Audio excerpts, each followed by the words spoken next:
Welcome to நிகழ்ஸ் kitchen. இன்றைக்கி நம்ம நிகழ்ஸ் கிச்சனில் சுவையான கொத்தவரங்காய் பொரியல் தாங்க செய்ய போகிறோம். வாங்க இப்படி செய்கிறதுன்னு பார்க்கலாம். ஸ்டவ் ஆன் பண்ணி கடாய் வச்சுக்கலாங்க. கடாய் காயிட்டும். இப்போ நம்ம தேவையான அளவு எண்ணெய் சேர்த்துக்கலாம். எண்ணெய் நல்லா சூடாகி வரட்டுங்க. 1/4 ஸ்பூன் கடுகு, 1/4 ஸ்பூன் ஜீரகம், 1 ஸ்பூன் கடலைப்பருப்பு சேர்த்துக்கலாம். நல்லா பொரியட்டுங்க. பொரிஞ்சதும் இது கூடவே பொடிசாக நறுக்கிற ஒரு பெரிய வெங்காயம் சேர்த்துக்கிறேன். நல்லா வதக்கி விட்டுக்கலாங்க. இப்போ வதங்கிருச்சு. இது கூடவே 1/4 ஸ்பூன் தனி மிளகாய் தூள், 1/4 ஸ்பூன் மஞ்சத்தூள், பெருங்காயம் சேர்த்து நல்லா கலந்துக்கலாங்க. இப்போ பொடிசாக நறுக்கி வச்சு காயை சேர்த்துக்கிறேங்க.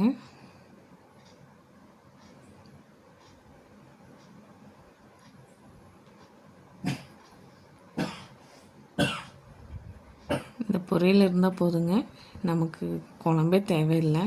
நல்லா காய் வதக்கின காயிலேயே சாதத்தை பரட்டி சாப்பிட்டா நல்லா இருக்குங்க. இப்போ தேவையான அளவு உப்பு சேர்த்துக்கிறேன்.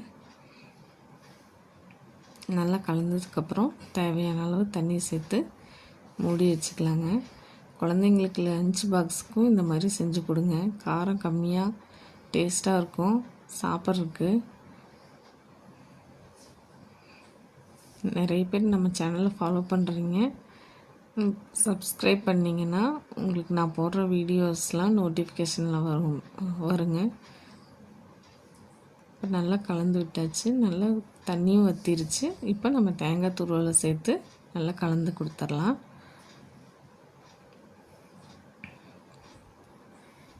அவ்வளோதாங்க. காலையில் லஞ்சுக்காக நம்ம டைம் எடுத்து காய்கறியை கட் பண்ணி சமைக்கிற நேரத்தில் இந்த மாதிரி ஈஸியாக செஞ்சு கொடுத்தீங்கன்னா அவங்க லஞ்ச் பாக்ஸுக்கும் எடுத்துப்பாங்க, நல்லா சாப்பிட்டுட்டு வருவாங்க. நீங்களும் செஞ்சு பார்த்துட்டு எப்போ இருக்குன்னு சொல்லுங்கள்.